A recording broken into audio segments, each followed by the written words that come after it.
The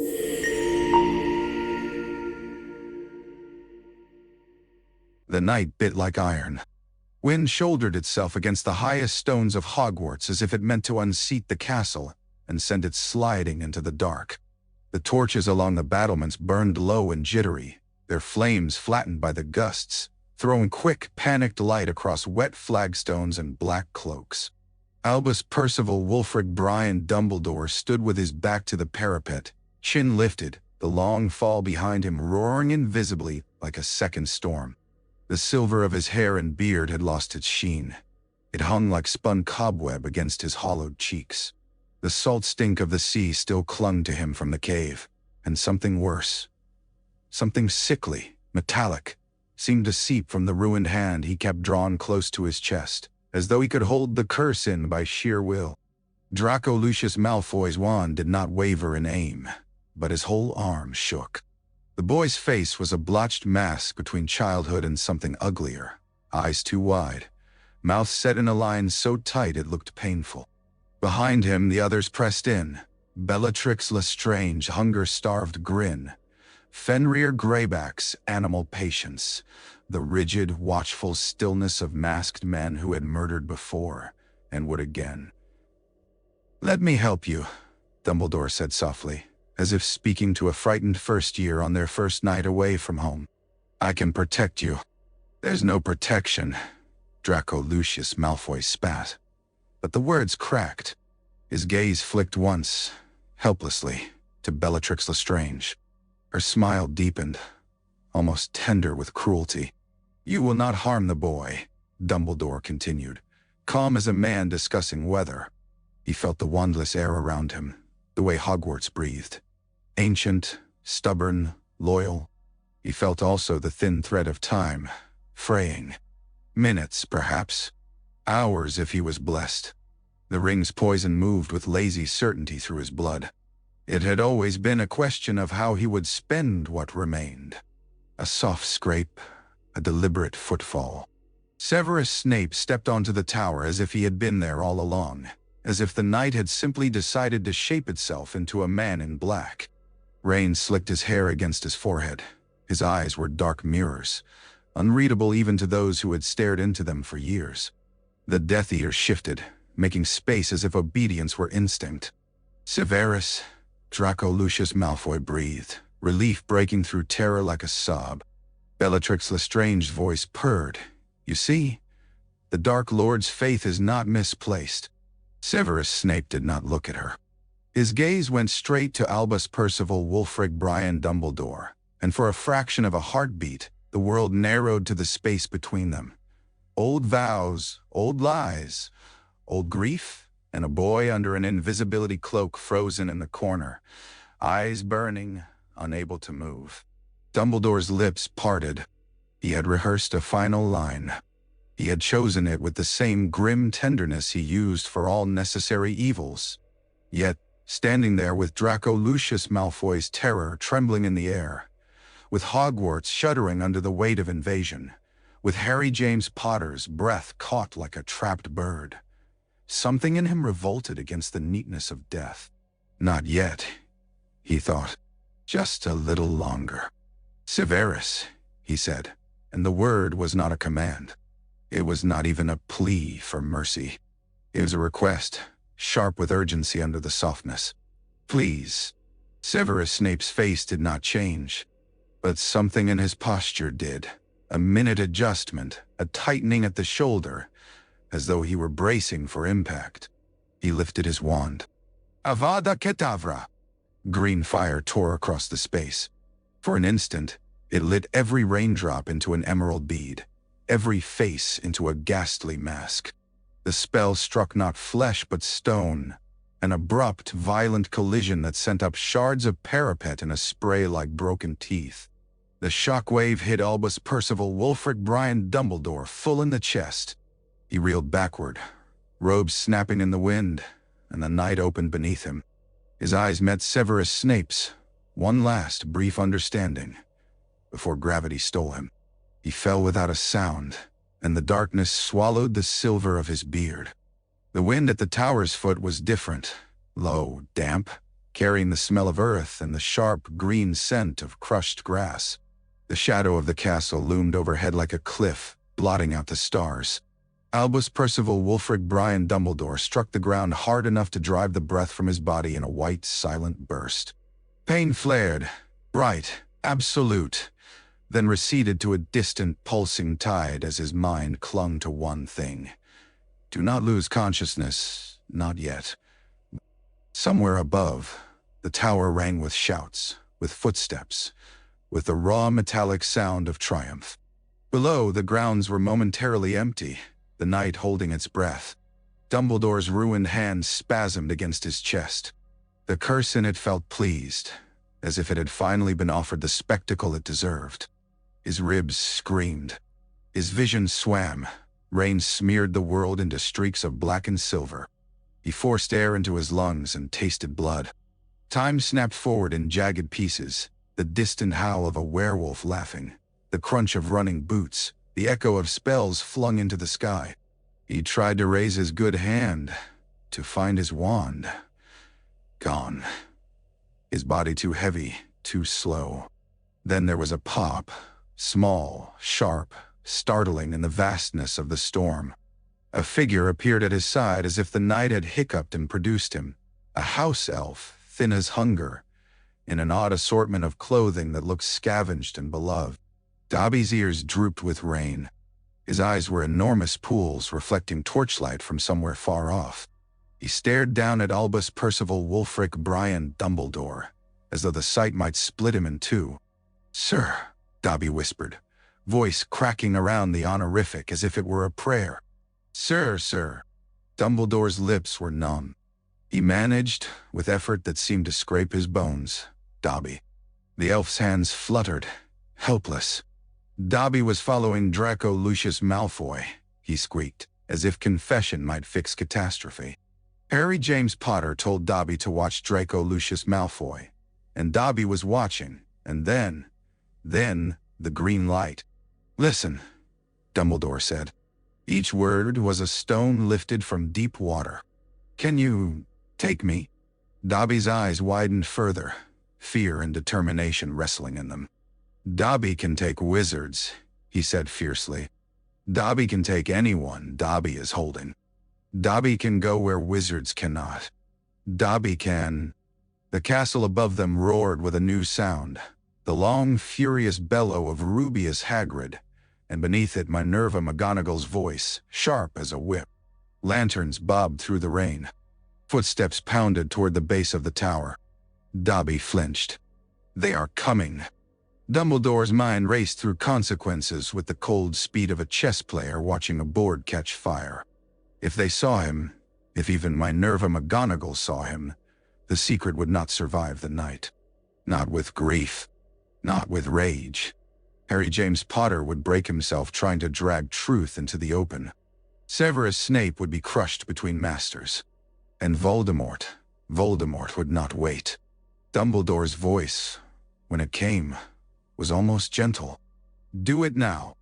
Dobby's small hands closed around Dumbledore's sleeve. They trembled, but they held. Dobby squeezed his eyes shut, as if bracing for a blow. There was a second pop, louder, like a bone snapping. Rain and stone and grass vanished. For a fraction of a heartbeat, Dumbledore felt nothing at all. No pain, no wind, no weight. Then warmth slammed into him, thick and steamy, smelling of bread and onions and wood smoke. He opened his eyes to a low-ceilinged room lit by hearth fire and scattered candles. Copper pots hung from beams. The air was crowded with whispering figures. Hogwarts house elves, dozens of them, their faces pinched with alarm. Dobby dropped to his knees beside him, panting. "Dobby brought Professor Dumbledore," he gasped, voice pitching up. "Dobby brought him to the kitchens." "Dobby did." "Nah." Hands reached for Dumbledore, small, calloused hands, gentler than any human's because they were used to being invisible. Someone pressed a cloth to his mouth. Someone else murmured in a language he did not know, and the pain in his ribs eased by a fraction. Outside, faint as memory, Hogwarts thundered with war. In the kitchens, the hidden heart of the castle, Albus, Percival, Wulfric, Brian, Dumbledore lay on the stone floor and understood, with a clarity that tasted like blood, that he had just changed everything. The spell on Harry James Potter snapped like a brittle twig, not with the clean release of mercy, but with the ugly slackening of a knot cut too late. Sensation came back in a rush so violent it made him stagger, pins and needles in his limbs, his lungs aching for breath he had been forced to hold. He tore the invisibility cloak from his face and stumbled forward, already shouting Dumbledore's name into the rain. But above, the tower had emptied. The Death Eaters moved like spilled ink, retreating through the castle with practiced speed, leaving smoke and frightened screams in their wake. Spells ricocheted off stone, red, blue, white, lighting portraits that shrieked and flung themselves from their frames. Students poured from dormitories half-dressed, eyes huge, robes dragging, clutching wands with the desperate, ignorant courage of the untrained. Harry James Potter ran. Key. The spiral staircase blurred beneath his feet. The air was full of sounds that did not belong to Hogwarts. The harsh bark of curses meant to maim, the guttural laughter of men who enjoyed the panic they caused, the deep-throated roar of something not entirely human. He skidded around a corner and nearly slammed into Minerva McGonagall. She seized his arm, fingers iron. "Potter, where is Albus?" Her face in the torchlight looked carved from stone. No softness, no warmth, only a fierce, trembling control that made her eyes shine. Rubeus Hagrid thundered up behind her, wild hair plastered to his face by rain, his hands clenched into fists that could crush bone. "He's on the tower," Harry James Potter choked. Snape. The name hit them like a curse itself. Minerva McGonagall's nostrils flared. Rubeus Hagrid made a sound that was half a growl. From somewhere above, a green glow seeped through windows, sickening and wrong. The dark mark hung over Hogwarts, a skull with a serpent for a tongue, pulsing like a wound against the clouds. The sight of it turned Harry James Potter's stomach. This was war made visible, war announced. They ran together. At the entrance hall, Ginny Molly Weasley appeared with her wand raised, face pale and fierce. Behind her came Hermione Jean Granger and Ronald Bilious Weasley, breathless, eyes wide, their expressions a mirror of Harry's, horror nailed to resolve. "Harry!"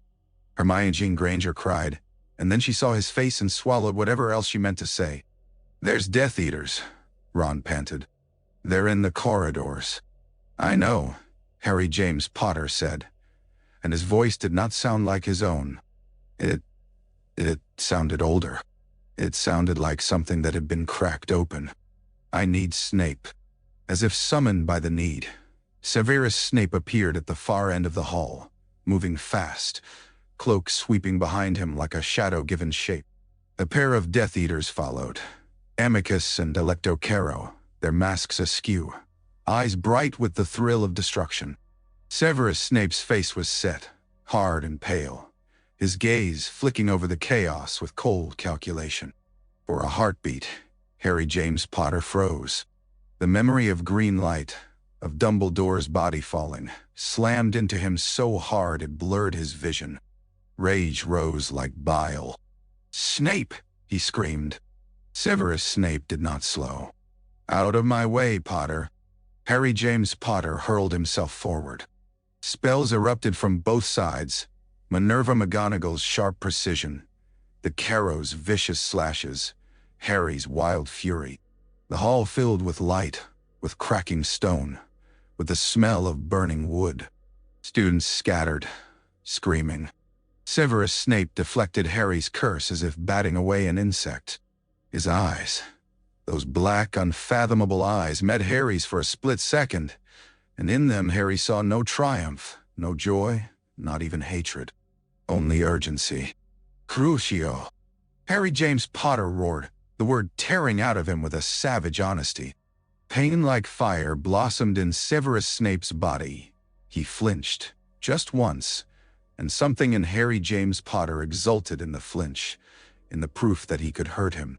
But Severus Snape recovered instantly, teeth bared in a snarl that was almost a grimace. "You dare," he spat, and then he moved, faster than Harry James Potter could follow, slipping through the melee, blasting a path clear with spells that cracked stone and sent suits of armor toppling. Harry James Potter chased him out into the night. Behind them, Hogwarts shook and screamed, and above them the dark mark pulsed, green as sickness, declaring to the world that the castle was bleeding. Outside, the wind tried to tear the world apart. Harry James Potter ran over sodden grass that sucked at his shoes, his breath raw in his throat, rain streaming down his face so thick it was like trying to see through water. Ahead, Severus Snape moved with a terrible, effortless speed, vaulting low walls, gliding between trees as if the storm belonged to him. "Stop!" Harry James Potter shouted, and his voice was stolen by wind. Severus Snape did not stop. He did not even look back. He flung a spell over his shoulder, something that hit the ground in front of Harry and exploded into a burst of white, blinding light. Harry stumbled, swore, blinked tears, and ran away, and kept running. The grounds were chaos, figures in black fleeing toward the gates, spells arcing like thrown knives, the distant roar of giants somewhere beyond the forest line. A window in the castle belched smoke. The wooden palings around Hagrid's pumpkins burned, the flames flattened by rain but stubborn, hissing like angry serpents. Harry James Potter's mind tried to anchor itself to one image and failed. Dumbledore's silhouette against the tower. Green light. Falling. A thud that Harry had not heard but felt in his bones. He raised his wand again, panting. Sectum Sempra. The curse cut through the air, a slash of invisible blade. Severus Snape twisted. The spell missed him by inches, carving into a tree trunk instead, leaving wood smoking as if it had been flayed. Severus Snape finally spun. Stopping so abruptly, Harry nearly crashed into him. His face was wet, hair plastered to his forehead. Lightning forked across the sky, and for a heartbeat it lit Severus Snape's expression starkly. Not fear, not guilt. Something like fury sharpened to a point. "You do not know what you are doing," Severus Snape hissed. "I know what you did." Harry James Potter's voice broke on the words. "You killed him." Severus Snape's mouth tightened. "Did I?" It was not a question. It was a statement wrapped in contempt, as if Harry James Potter's certainty were the most childish thing in the world. The rage in Harry surged hotter. "You!" A sound cut him off. A chorus of shouts from the base of the tower. Lantern light bobbed through the rain. Minerva McGonagall's voice, sharp and disbelieving. Rubeus Hagrid's bellow, suddenly raw with something that was not anger but panic. Harry James Potter's head whipped toward it. For a moment he hesitated, torn between vengeance and the ache that dragged him toward the place where Dumbledore had fallen. Severus Snape took advantage. His wand flicked. Impedimenta! Harry James Potter's legs locked mid-stride. He pitched forward, caught himself with his hands in the mud, and fought against the invisible resistance with a strangled sound. Severus Snape stepped closer, rain dripping from the end of his nose. He looked down at Harry James Potter with an expression so controlled it was frightening. "Listen to me," he said quietly, and the quiet made it worse. "You will live, because I say you will. You will not throw yourself into death for pride or grief. You will—" "Don't tell me." Harry James Potter snarled. Severus Snape's eyes flashed. "You will remember," he said, voice like a blade drawn slow. "You will remember every spell you cast tonight. You will remember that you used my own invention against me. And you will remember that you are not the only one who has lost someone." For a heartbeat, the rain seemed to pause. The words hung between them, heavy as stones. Then Severus Snape's gaze flicked past Harry James Potter, toward the lanterns, toward Minerva McGonagall, and Rubeus Hagrid searching the wet grass with frantic hands, and finding only broken stone, torn earth, a smear of bloodless water. Severus Snape's jaw clenched. He turned sharply. "Wait!"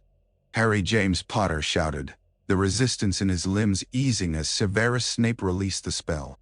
Harry lurched up, but Severus Snape was already moving again, disappearing into the storm like a shadow swallowed by darker shadow. Harry stood shaking in the rain, staring at the base of the tower where there should have been a body. There was none. Minerva McGonagall knelt in the mud, fingers splayed over broken stone as if she could read the ground like a book. "No," she whispered, and the single word carried more terror than any scream. Kingsley Shacklebolt arrived at a run, his cloak snapping, his face grim. He took in the empty grass, the shattered parapet above, the green skull burning in the clouds. "They've taken him," someone sobbed. "They took Professor Dumbledore." Harry James Potter's throat closed. The absence where Dumbledore should have been yawned like a grave. It was worse than death, because it left room for hope, and hope hurt. Above them, the dark mark pulsed. Somewhere in the rain, Severus Snape vanished, carrying secrets like poison in his pockets. The Hogwarts kitchens were a world apart from the castle's screaming corridors. Here the air was warm and thick, smelling of yeast and stew and the sharp sting of crushed herbs. The hearth roared, casting orange light on copper pots and scrubbed tables. Yet the warmth could not banish the fear, it only made it stranger, as though terror had crept into a home where it did not belong. Albus Percival Wulfric Brian Dumbledore lay on a pallet hastily made from sacks and folded cloth, his robes cut away at the ribs. He could feel fingers probing the bruising, gentle but efficient. House elves moved around him in a soft, panicked choreography, murmuring to one another in whispers that sounded like wind through dry leaves. Dobby hovered closest, clutching a cloth to Dumbledore's mouth whenever the old wizard coughed, eyes brimming. "Please, sir," Dobby whispered, voice wobbling. "Please be not dead. Dobby is not wanting Professor Dumbledore to be dead. Dobby is very sorry." Dumbledore's eyelids felt heavy, as if each blink required thought. He forced them open and focused on the little creature's face. In the hearthlight, Dobby's eyes reflected flames, making him look like something mythic and heartbreakingly small. "You did well," Dumbledore said. The words tasted like iron. Bravely. Dobby's ears drooped further, which seemed impossible. "Dobby is not brave," he squeaked. Dobby's only doing what Harry James Potter is wanting. And Dobby is liking Professor Dumbledore. Professor Dumbledore is giving Dobby wages." A house elf with a tea towel pinned like a sash to his chest stepped forward holding a small vial. The liquid inside shimmered with a pale, opalescent sheen. "For pain," the elf whispered in accented English, as if the language itself were foreign. "Drink, Headmaster." Dumbledore's mouth quirked faintly. "Not Headmaster," he murmured, and the irony made his chest ache worse. But he drank. The potion slid down his throat like cool smoke. The sharpest edge of pain dulled, not vanishing but moving further away, leaving room for thought. He listened to the distant, muffled thuds above, the castle's heartbeat, to the hushed terror of the elves, to the crackle of the fire. He thought of Minerva McGonagall's face when she would find nothing at the tower base. He thought of Harry James Potter's grief, burning hot and directionless. He thought of Severus Snape walking into a nest of vipers wearing a serpent's skin. A tremor went through his cursed hand. Even wrapped in linen, it looked wrong. Blackened veins like ink under skin, a corruption that seemed to crawl. He had once thought this curse a private punishment for foolishness, contained and manageable with Severus Snape's help. Now it felt like a countdown visible on his flesh. One of the elves whispered, "They are saying, the dark mark is in the sky." Another answered, "They are saying, the headmaster is gone." Dobby whimpered softly and pressed the cloth harder to Dumbledore's lips, as if he could keep him anchored to life. Dumbledore closed his eyes, letting the weight of what he had done settle. He had leapt from the neat path into chaos. He had chosen to live when death would have made everything simpler. For others, for Severus Snape, perhaps even for Harry James Potter. Why? Pride? Fear? Love? He opened his eyes again and stared into the hearth. "Bring me," he whispered. A quill and parchment. The elves froze. They stared as if he had asked for the moon. Dobby blinked hard. A quill, he repeated, then looked around wildly. A quill. A parchment. Dobby will get. He vanished with a pop and returned seconds later holding a quill almost as long as his arm and a roll of parchment clasped to his chest like treasure. Dumbledore struggled to sit. A dozen little hands steadied him. The room spun, and he clenched his jaw until it cleared. He dipped the quill in ink, and for a moment his fingers shook too badly to write. Then he forced control. He wrote slowly, deliberately, each stroke an act of defiance against the dark. To Severus he began, and then paused, hearing again the man's voice in his mind, the bitterness, the unspoken.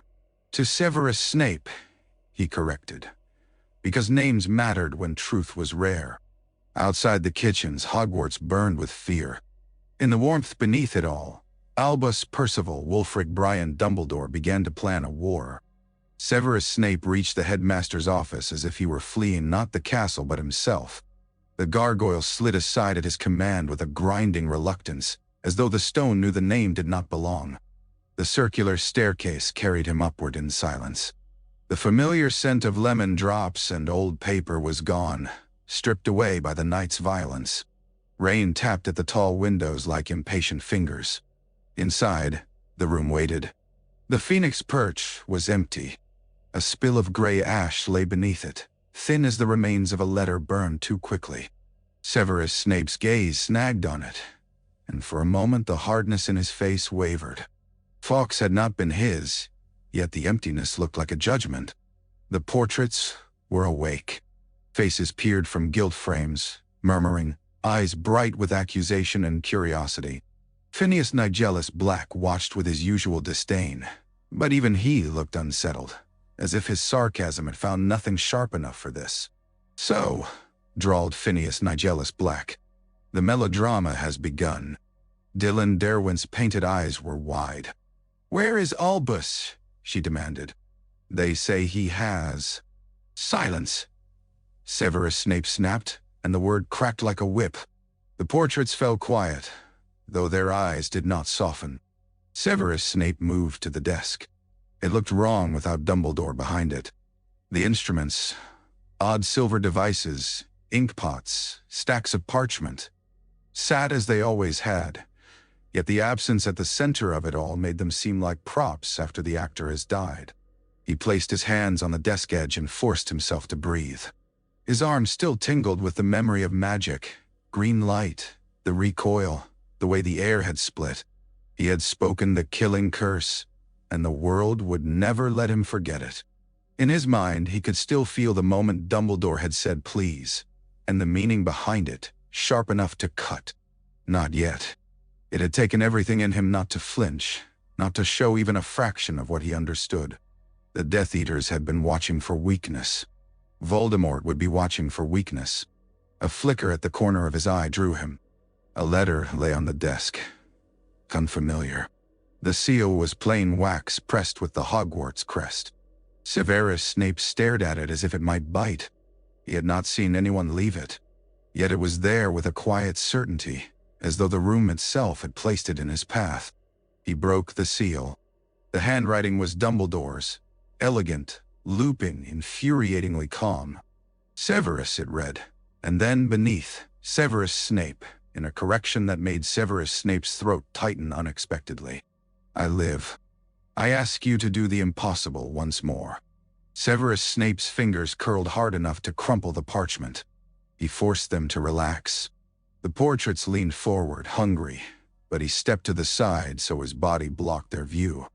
The letter continued, the ink unwavering. Do not look for me. Do not speak my name. Let them believe what they have seen. Let Voldemort drink his triumph. I have chosen, foolish, perhaps, to take the war to him while I yet can. You will be headmaster. You will protect the students. You will endure their hatred. You will do what I cannot from the open. When the time comes, you will deliver to Harry James Potter what he must have to end this. Until then, keep him alive, even from himself. There was more. Details. Warnings. The careful laying of pieces on a board Severus Snape had not agreed to play. But Severus Snape barely saw them. The first line hammered behind his eyes. I live. Phineas Nigellus Black cleared his throat loudly, theatrical impatience. Well, have you become mute as well as murderous? Severus Snape did not look up. He folded the letter with precise care, as though roughness might offend the ink, and slid it into his robe. He walked to the window and stared out at the night. The dark mark still hovered over the castle, a stain in the clouds.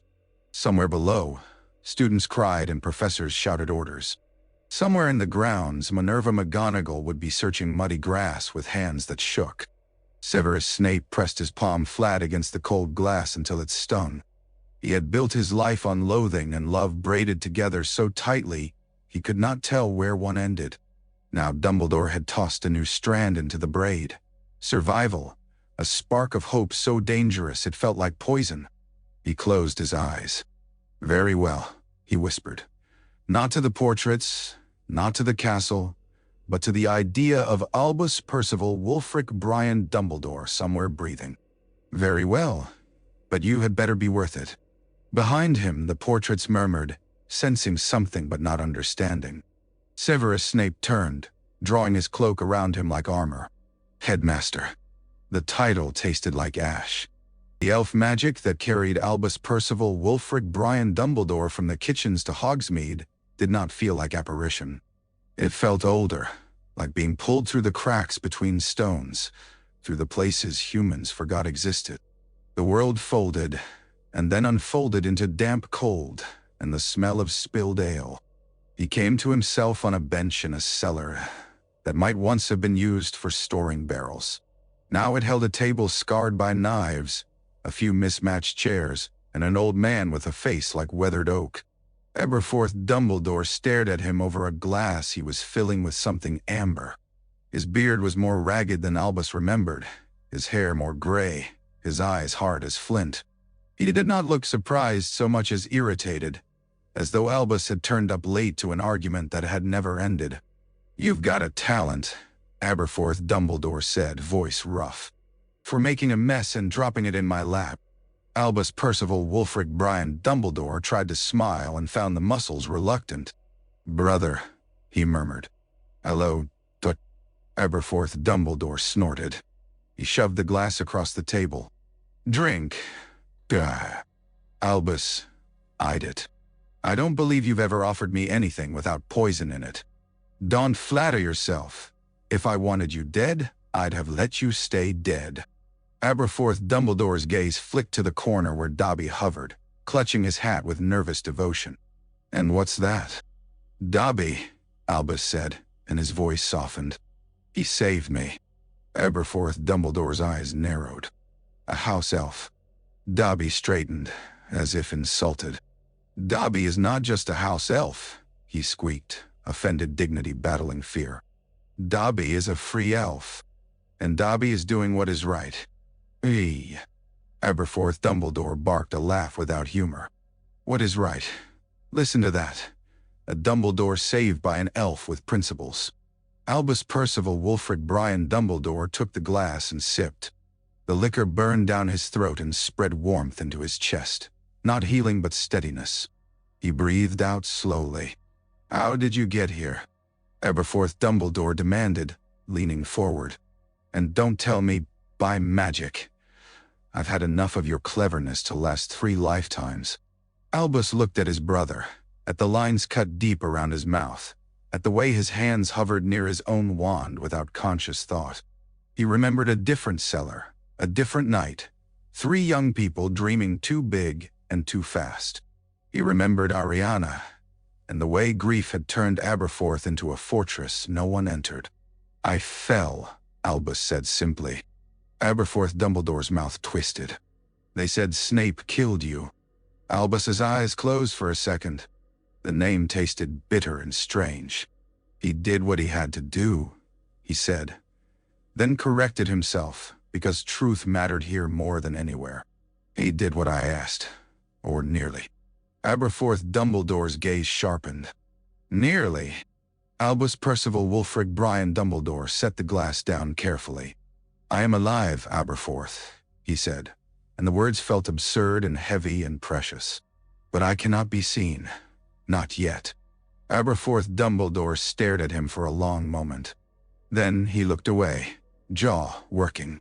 You always did have a knack for making everyone else play your games, he muttered. So what now? You plan to pull the strings from under my floorboards? Me? Duh. No, Albus said. The word surprised even him with its firmness. No more shadows, no more waiting for Voldemort to choose the battlefield. I have been cautious, and people have died for my caution. He saw Ariana in his mind like a pale flame. He saw Lily Potter falling, James Potter falling, Sirius Black falling. He saw the faces of students he had failed to protect. Aberforth Dumbledore's eyes flickered to his blackened hand. You're dying anyway. Yes, Albus said. There was relief in speaking it aloud, stripping it of romance. The curse will finish what the fall began.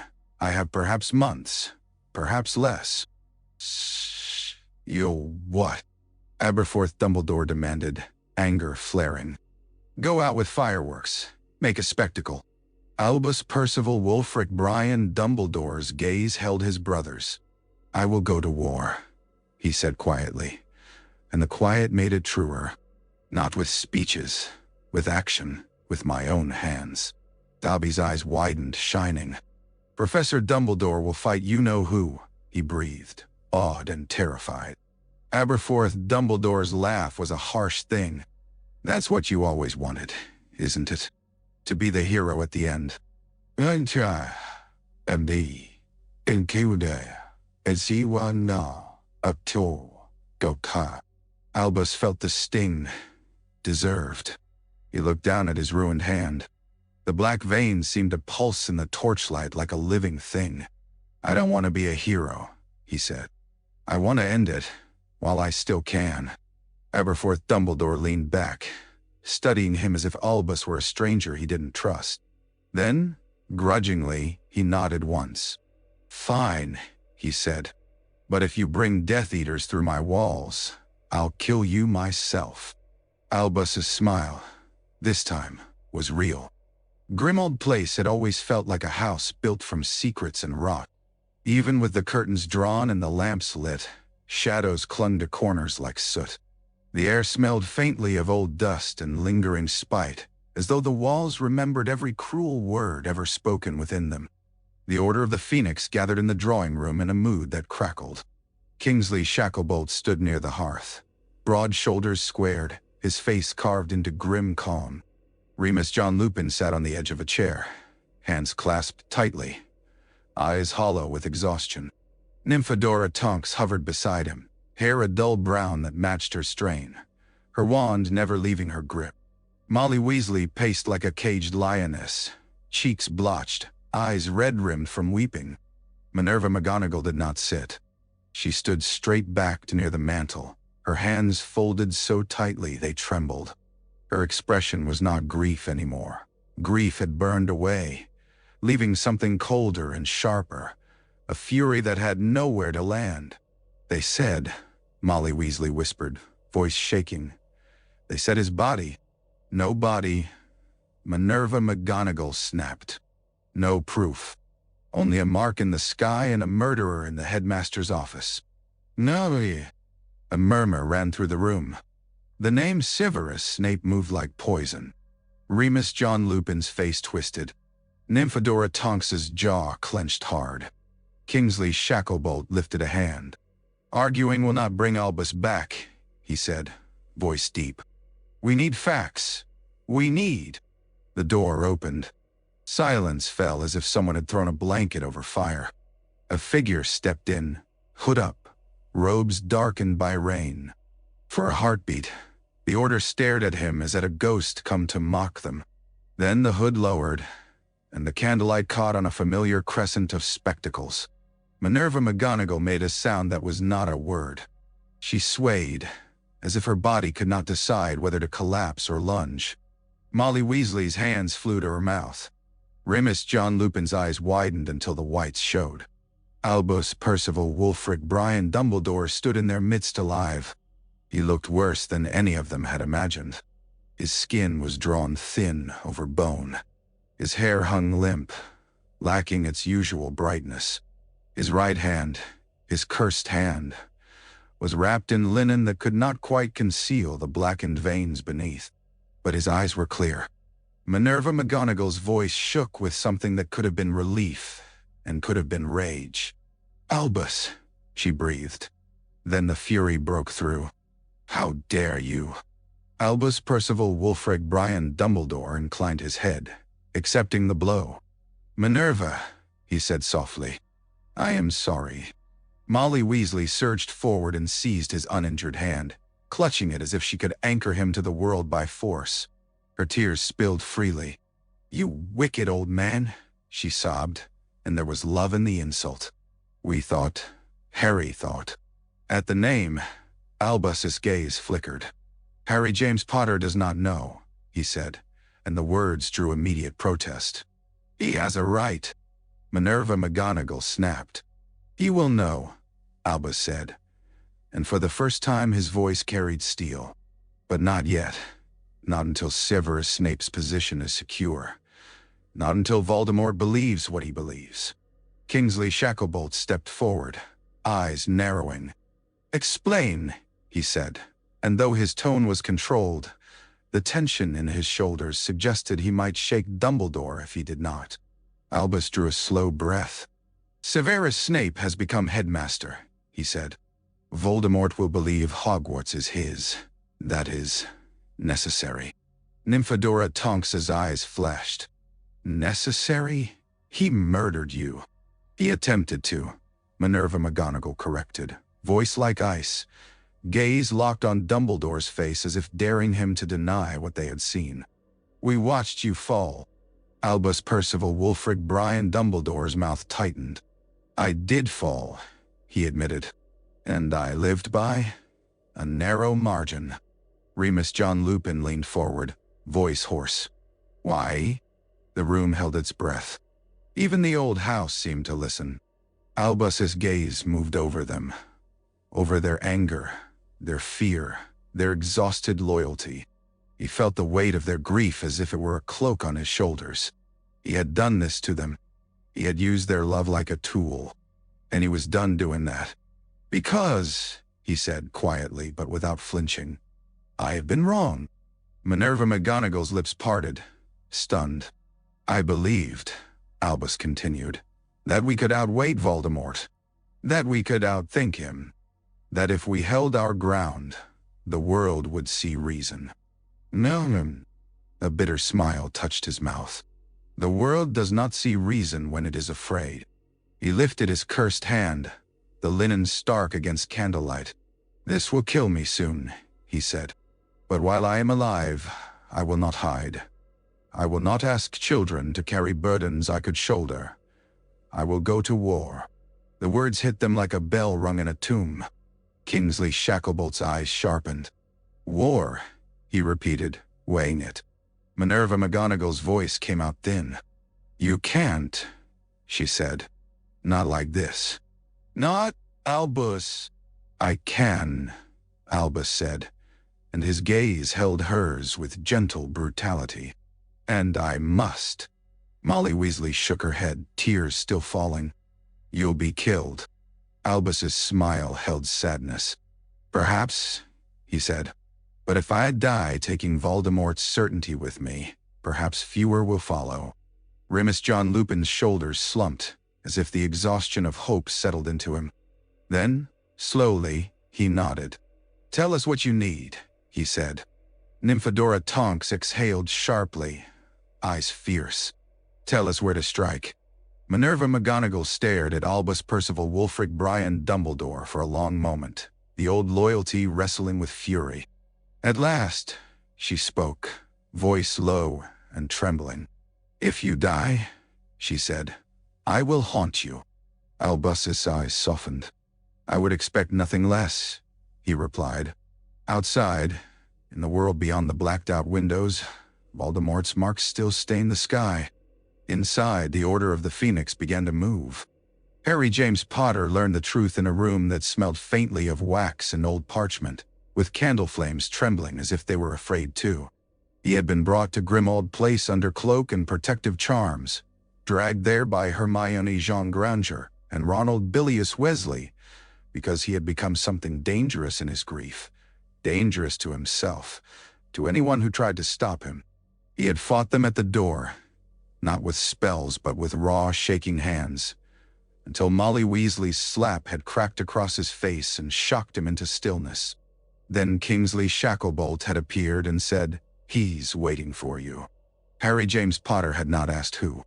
He had known because his heart had already broken in too many directions. Now he stood in the study doorway, and there, by a table with a pensieve gleaming like liquid moonlight, was Albus Percival Wulfric Brian Dumbledore. Alive, but for a full second, Harry James Potter could not breathe. His brain rejected the sight like a body rejecting poison. He swayed, staring, the edges of the room blurring. Dumbledore's face was thin and lined, yet unmistakably his. His blue eyes held sorrow like an ocean holding storms. Harry's knees threatened to buckle. He caught himself on the doorframe, fingers white. "You," he whispered, and the word was not accusation or relief. It was both at once, braided tight. "You're—" "Yes," Dumbledore said, voice quiet. "I am alive." A sound tore out of Harry James Potter that might have been a laugh if laughter could be made of pain. He stumbled forward, rage erupting so suddenly it nearly choked him.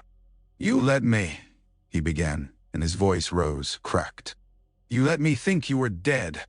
I saw Snape." "I know what you saw," Dumbledore said, and there was no defense in his tone. "And I am sorry." Sorry. The word was a match tossed into a pool of oil. Harry James Potter's wand was in his hand without him realizing he'd drawn it. "Sorry?" he spat. "You're sorry? Do you have any idea?" His voice broke. Tears surged, hot and humiliating. He hated them. He hated that even now his body betrayed him with weakness. Dumbledore did not move. He did not raise his wand. He simply watched Harry James Potter with an expression so open it was unbearable. "I do," he said. "I have an idea. I have some understanding of what it is to be left with grief and no answers." Harry James Potter's chest heaved. "Then why?" he demanded. "Why do this? Why play games?" Dumbledore flinched at the word games. "Because," he said quietly, "Severus Snape must remain what Voldemort believes him to be. Because if Voldemort suspects I live, he will tear the world apart looking for me, and he will do it through those you love."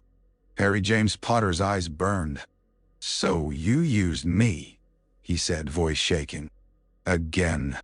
"Yes," Dumbledore admitted, and the honesty stole Harry's breath. "I did, and it is a sin I will carry whether you forgive me or not." Harry James Potter stared. He had expected excuses. He had expected Dumbledore's usual careful detours, the gentle steering away from sharp edges. Instead, he was given truth like a blade laid in his hands. Dumbledore gestured to a chair. "Sit," he said, "or don't. But listen." Harry James Potter did not sit. He stood rigid, wand still raised, as if he could keep himself safe by keeping Dumbledore at spell's length. Dumbledore's gaze went to the pensieve. "There are things I have withheld," he said. "Out of fear. Out of misguided love. Out of a desire to let you be a boy a little longer." "No." Harry James Potter's mouth twisted. "I haven't been a boy since I was 11.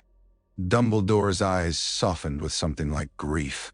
"I know," he said, "and I am sorry." He took a slow breath. "Voldemort has made Horcruxes," he said, and the word fell heavy into the room.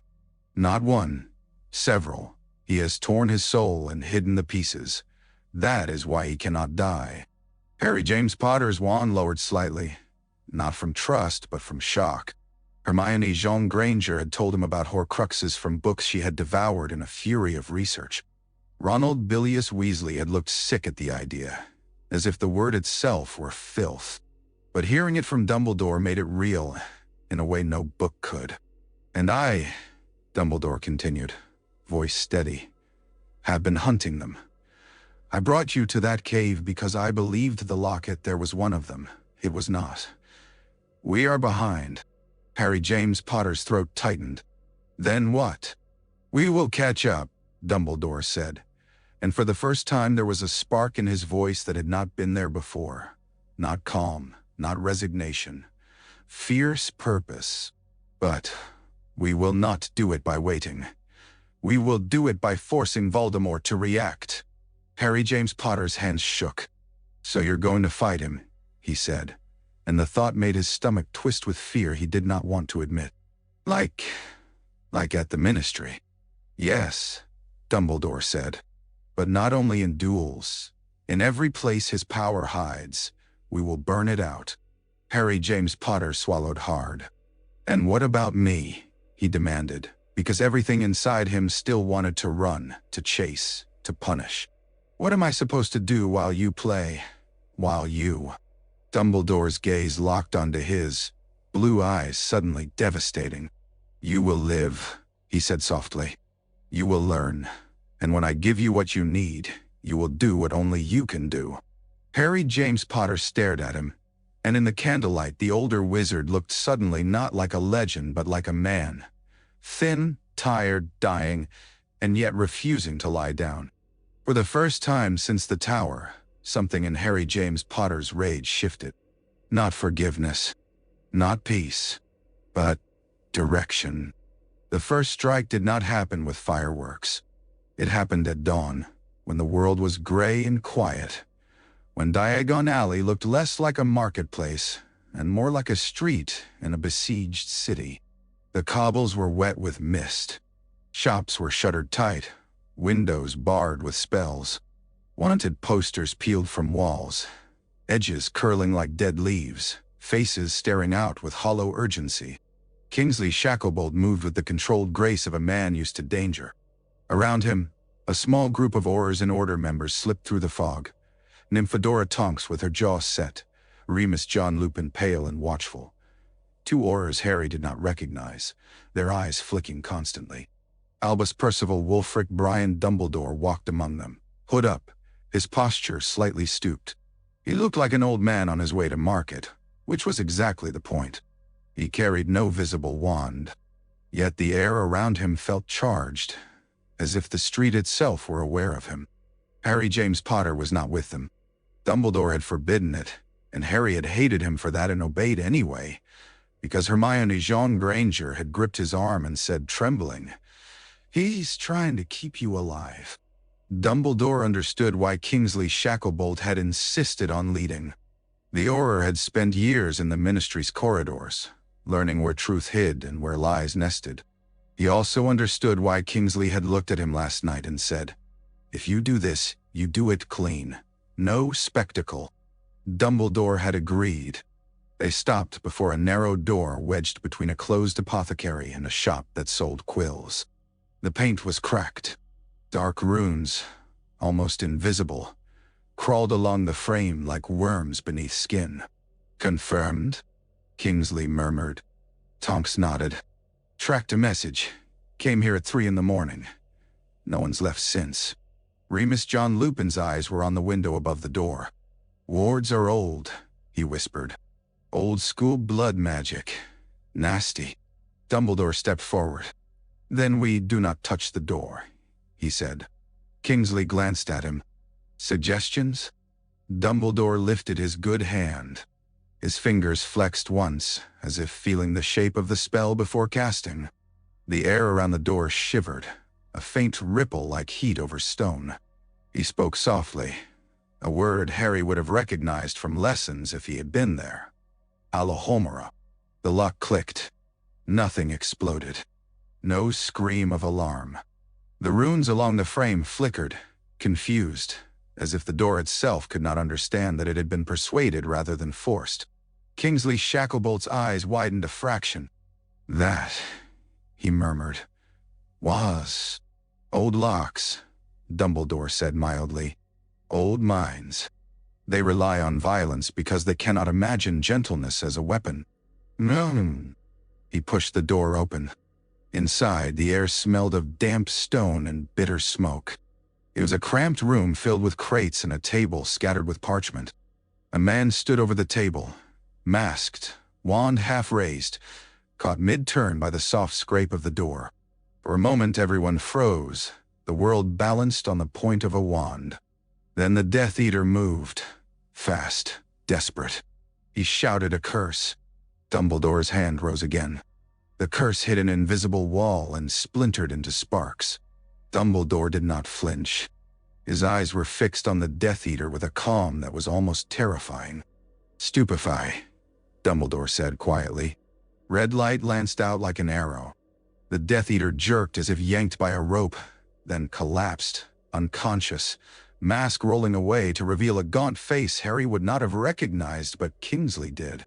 Yaxley, Kingsley breathed, and something like grim satisfaction flickered in his gaze. High enough. Dumbledore looked down at the fallen man. His expression held no triumph, only cold necessity. Bind him, he said. Tonks moved, quick and efficient, conjuring ropes that tightened around Yaxley's limbs. Remus John Lupin began rifling through the parchments, eyes scanning with a speed born of desperation. Kingsley Shacklebolt met Dumbledore's gaze. This is the first, he said softly. Dumbledore nodded. No, he corrected. This is the beginning. Outside, Diagon Alley remained quiet. Fog curling through empty streets. Inside the safe house, the war shifted, one piece at a time. Voldemort did not rage like a man. He raged like weather. Cold, inevitable, swallowing. Malfoy Manor's great hall was lit by firelight that made the stone walls glow as if they were lined with coals. Shadows danced across tapestries and carved pillars. At the far end of the long table sat Lord Voldemort, pale as bone, his red eyes bright enough to look like embers. Lucius Malfoy stood near the wall, head bowed. His hair was limp with sweat. His hands shook despite his effort to still them. Narcissa Malfoy sat rigid in her chair, her face so pale it seemed carved from marble. Bellatrix Lestrange hovered at Voldemort's right like a starving animal waiting for scraps. A man lay on the floor between them, blood at his lip, his mask beside him. He groaned once and fell silent again. Yaxley, Voldemort said, and the name was a hiss. Captured. Bellatrix Lestrange's eyes widened, and then her mouth twisted into a snarl. Impossible, she spat. The wards were... Voldemort lifted a long finger. Bellatrix froze instantly, breath caught. Silence tightened the air. How? Voldemort asked softly. Does one of my most useful servants get taken in Diagon Alley, within sight of Gringotts, without my enemies being seen? No one spoke. Voldemort's gaze drifted to Lucius Malfoy. Perhaps, he mused, there are still holes in my net. Lucius Malfoy's throat bobbed. My lord. Voldemort's hand flicked. Lucius Malfoy lifted off the ground as if yanked by unseen strings. He choked, feet kicking, his face purpling. Narcissa Malfoy made a small sound and clenched her hands in her lap so tightly her knuckles went white. Bellatrix Lestrange watched with rapturous devotion. Voldemort lowered Lucius Malfoy again, letting him crumple to the floor, gasping. Weakness, Voldemort whispered, leaning forward, eyes burning. Infiltration. Doubt. I do not tolerate it. Bellatrix Lestrange leaned close, voice trembling with eagerness. Tell me who to kill, my lord. Tell me what to burn. Voldemort's smile was thin and sharp. We will burn what matters, he said. We will make them regret daring to move. His gaze flicked to Narcissa Malfoy. Your son, he said. Narcissa Malfoy's face did not change, but her eyes flickered. My lord? Your son succeeded, Voldemort said, voice smooth. He brought Death Eaters into Hogwarts. He disarmed Dumbledore. And yet the old fool's body vanished. Bellatrix Lestrange's eyes flashed. "They stole it," she snarled. "They—" "Silence," Voldemort murmured, and Bellatrix's mouth snapped shut, her devotion turning instantly to obedience. Voldemort's gaze moved to Severus Snape, who stood in the shadows near the door, his face unreadable. "Severus," Voldemort said, voice almost gentle. "You killed Dumbledore." Severus Snape inclined his head. "Yes, my lord." Voldemort watched him, red eyes unblinking. "And yet," Voldemort said softly, "there is no corpse." Severus Snape's heartbeat did not change. His expression did not change. Inside, the letter in his robe felt like a living thing, burning against his skin. "Dumbledore fell from the tower," Severus Snape said evenly. "He struck the ground. The castle was in chaos. The body could have been taken, by his supporters, by the giants, by anyone wishing to claim a trophy." Voldemort's smile widened. "Ah," he said as if pleased. "A trophy." His gaze slid back to the bloodied man on the floor. "Yaxley will be retrieved," Voldemort said, "or he will die. Either outcome will speak." He leaned back, fingers steepled. "And Hogwarts," he continued, voice lowering, "will become what it should have always been." Bellatrix Lestrange shivered with delight. Severus Snape remained still, the perfect servant. Voldemort's eyes glittered. "Bring the Carrows," he said. "Bring them to Hogwarts. Let the children learn what fear truly is." Narcissa Malfoy's hands tightened, but her face stayed smooth. Lucius Malfoy lay coughing on the floor. Bellatrix Lestrange smiled, hungry as famine. And Lord Voldemort, in the firelit hall, began to suspect, just faintly, that the game had shifted in a way he did not yet understand. Hogwarts woke to occupation disguised as discipline. The Great Hall, usually bright with chatter and clatter, became a chamber of tense silence. Torches burned low along the walls, their smoke staining the air. Students sat hunched at their house tables, eyes flicking constantly, hands tight around cutlery as if forks might be weapons. On the dais, Severus Snape stood like a blade driven into stone. His black robes pooled around him, making him look taller, sharper. His gaze swept the hall with cold authority, never lingering long enough to show anything that could be called feeling. To his right, Amicus Carrow leaned against a chair, grinning as if he had been invited to a feast. Alecto Carrow sat with her arms crossed, her eyes bright with contempt. Their presence radiated malice, not hidden, not even restrained. Minerva McGonagall stood off to the side, stiff as a spear, her mouth a thin line. Her eyes were fixed on Severus Snape as if she could see through him by force of will alone. Amicus Carrow clapped his hands once, loud in the hush. "Right," he said, voice thick with glee. "New curriculum, new rules, new order." A ripple of fear moved through the students. Neville Frank Longbottom, sitting with the Gryffindors, straightened in his seat as if bracing for a blow. His knuckles whitened around his goblet. Alecto Carrow's smile was a knife. "Muggle studies," she purred, "will no longer be an elective taught by a fool. It will be compulsory, and it will teach you the truth." A few students flinched. Hermione Jean Granger was not there. Ronald Bilius Weasley was not there. Harry James Potter was not there. Their absence was a wound in the room, and everyone knew why. Severus Snape's voice cut through the tension like ice. "You will obey," he said, and the words were as simple as a curse. "You will do what you are told. You will not harbor fugitives. You will not speak of rebellion." His gaze landed briefly on Neville Frank Longbottom. Neville's stomach clenched, but he did not look away. Amicus Carrow chuckled. "And if you don't," he said cheerfully, "we'll have ourselves some fun, won't we?" Alecto Carrow leaned forward, eyes gleaming. "Cruciatus Curse," she said, tasting the words. It's time you learned how it feels. Time you learned why you shouldn't sympathize with filth. A gasp escaped somewhere. A sob. Minerva McGonagall's fingers tightened around her wand. Her face went even paler. Severus Snape did not look at her. He stared straight ahead, expression carved. Neville Frank Longbottom felt something inside him harden. Fear did not vanish, but it shifted, becoming something he could grip like a handle. He glanced at the other students, at the way some stared at their plates, at the way some clenched their jaws, at the way a few looked ready to run. He remembered Dumbledore's name spoken like a prayer, remembered the empty grass beneath the tower.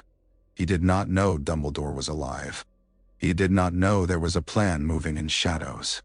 But he knew this. If Hogwarts fell, the world fell with it. Amicus Carrow's grin widened. Lesson 1, he announced. Pain. Severus Snape's eyes flickered for the briefest moment. So brief no one could be sure. And then the cold mask settled again. Headmaster. Protector. Prison warden, Dobby. The hall held its breath, and the war seeped into the stones of the school like poison. The room Aberforth Dumbledore gave them above the Hog's Head was not comfortable, but it was safe in the way trenches were safe. Hidden, narrow, and made for survival. A single window looked out over the village. The glass was smeared with grime, turning the world beyond into a blur of gray and muted color. The air inside smelled of stale smoke and old wood. The floor creaked underfoot, betraying movement, so they moved carefully, as if the boards themselves might report to Voldemort. Harry James Potter trained until his muscles shook. He practiced stunning spells until his arm ached, shield charms until his wrist trembled, non-verbal spells until frustration made his teeth grind. Sweat ran down his temple, and his scar prickled at random moments like a warning that never fully formed. Hermione Granger sat at the table, books stacked around her like a fortress. Her eyes flicked from page to Harry, tracking, calculating, learning. Ronald Bilious Weasley stood near the door, listening to the building, wand in hand, his face tight with the strain of guarding what he did not fully understand. And Albus Percival Wulfric Brian Dumbledore sat in the corner watching. He did not bark orders like a drill sergeant. He did not push Harry with cruelty. He watched with that old, infuriating patience, and when he spoke, it was to place a question in Harry's mind like a stone dropped into deep water. Again, Dumbledore said quietly when Harry's shield charm faltered. But this time, do not cast from fear. Cast from choice. Harry's chest heaved. Fear's all I've got, he snapped. Dumbledore's gaze did not waver. Then that is what Voldemort will use, he said. He feeds on fear. He shapes it. He turns it into obedience. Harry threw another spell. It flashed bright, hit the invisible barrier Dumbledore conjured, and scattered into sparks. Hermione looked up. You said you'd show him, she said, voice tight. About Horcruxes. Dumbledore nodded, and for the first time that day he looked every year of his age. He gestured to the pensieve on the table. Come, he said. Harry approached, wary. The silver surface of the pensieve swirled like liquid metal. Dumbledore lifted his wand, an ordinary wand now, not the Elder Wand, which he kept hidden, and drew a thin thread of memory from his temple. It glowed pale as moonlight before sinking into the basin. Look, Dumbledore said. Harry hesitated, then plunged his face into the cold. The world shifted. He was in a dim room lit by a single candle. A young Tom Riddle sat at a desk, neat and composed, his black hair slicked back, his eyes too calm. Across from him, a man Harry recognized from photographs. Professor Horace Slughorn, looking uneasy, sweating. Tom Riddle's voice, polite, curious, filled the air. Horcruxes, he said, the word tasting like silk on his tongue. I came across the term, and I wondered, would it be possible? Harry's stomach tightened. Hermione Granger, standing beside him in the memory, made a small sound of disgust. The memory blurred and shifted again. Another moment, another room. Tom Riddle's face older now, harder. A diary lay open, ink bleeding like blood. A ring, black and cracked. A locket, heavy and hateful. A cup, a diadem. Pieces of a soul, hidden like treasures, like curses. Harry yanked his face out of the pensieve, breath coming fast. The room above the hogs had snapped back into place. He wiped his mouth as if he could wipe the taste of the memory away. "That's him," Harry whispered, voice hoarse. "That's he. He did it." "Yes," Dumbledore said. "And we must undo it." Ronald Bilious Weasley swallowed hard. "How many?" he asked, voice thick. "How many bits of him are out there?" Dumbledore's eyes met Harry's. "I believe 6, he said. "With the 7th, his own remaining soul, still in his body." Hermione's face went white. "6 Horcruxes," she whispered. "That's madness," Dumbledore finished softly. "Yes." Harry's scar throbbed suddenly, a sharp pulse of pain that made him flinch. He pressed his fingers to it, breathing hard. For a heartbeat he felt a cold presence, a distant rage, like a dragon stirring in a far-off cave. Dumbledore watched him carefully. "We will find them," he said. "But while we do, we will also strike at what Voldemort relies upon, his followers' certainty." Harry's hands curled into fists. "You're going to fight him," he said. And there was fear under the anger. Dumbledore's smile was sad. "I am going to make him bleed," he said. And Harry James Potter, in the dim room above a tavern, understood that the war was no longer something waiting in the future. It had already begun, and it was in their hands. Knockturn Alley was a vein under the city. Narrow, dark, pulsing with things that preferred not to be seen. The rain there did not feel cleansing. It felt like grime made liquid, sliding down brick and soot, turning the cobbles into slick black glass. The Order's second strike was meant to be quiet. It was not. They found the shop because Yaxley's papers had been inked with fear. Names, meeting times, a hint of where Fenrir Greyback was being sheltered between raids. Kingsley Shacklebolt had read the parchment and said flatly, "We cut this off now." They came at night, cloaks up, breath visible. The alley seemed empty until it wasn't. Shadows peeled away from doorways. Masks caught torchlight. Wands rose. The first curse came green. Kingsley Shacklebolt shouted, "Down!" and shoved Tonks aside as the killing curse cut through the air where her head had been. It struck the wall behind them, and stone exploded outward, showering the alley with shards. Tonks rolled, came up on one knee and fired back. Stupefy. Red light slammed into a masked man, flinging him into the muck. 2 more Death Eaters emerged, their spells slicing the air like thrown knives. The alley filled with harsh light, crackling stone, the smell of burnt hair. Albus, Percival, Wulfric, Brian, Dumbledore stepped forward. For a heartbeat, he looked simply like an old man walking into a storm. Then his wand moved, quick, precise, and the world changed around him. A curtain of water rose from the slick cobbles, pulled up as if by an invisible hand. It arched between the Order and the Death Eaters, a wave held mid-break. Green curses hit it and dispersed, hissing into steam. The air filled with wet heat. Dumbledore's eyes were bright. Not excited. Not gleeful. Focused. He flicked his wand again, and the water snapped into ice, sharp, jagged spears that shot outward, pinning a Death Eater's cloak to the wall, trapping him. The man screamed, not from pain but from the sudden terror of being caught. "Move," Dumbledore said softly, and Kingsley understood. He and Tonks surged forward under the cover, wands flashing. A snarl echoed from deeper in the alley, low and hungry. The smell hit them next. Wet dog, blood, rot. Fenrir Greyback emerged like a nightmare-given skin. He was not fully transformed, but the wolf in him leaned close to the surface, making his eyes gleam yellow in torchlight. He bared teeth too sharp for a man and grinned. "Dumbledore," Fenrir Greyback rasped, voice thick with delight. "Thought you were dead." Dumbledore's gaze did not waver. "Many have," he said, and the words were almost conversational. "They were wrong." Fenrir Greyback laughed, a sound like coughing up bone. "I'll enjoy correcting them." He lunged. The movement was too fast for most men to follow. But Dumbledore was not most men. His wand flicked, and the ground beneath Fenrir Greyback liquefied into a sucking mire. Fenrir's foot sank, momentum breaking. He snarled, claws scraping, trying to free himself. Kingsley Shacklebolt moved to strike, but a curse hit his shield and threw him back into the wall.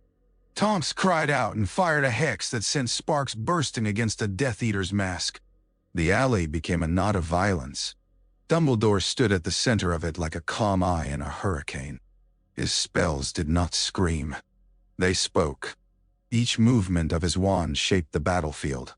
Stone bending, water turning to steam, shadows thickening into blindfolds, ropes snapping into place around wrists. Yet even he was not untouched. A curse glanced off his shoulder, burning through fabric, searing flesh. He flinched, breath hitching, the pain of it sharp against the constant ache of his curse. For a moment, his vision blurred. Fenrir Greyback saw it and grinned wider. "Old," he hissed. "Weak." Dumbledore's eyes snapped up, cold as winter. "Yes," he agreed softly. "And still enough." He pointed his wand at Fenrir Greyback and spoke a word like a verdict.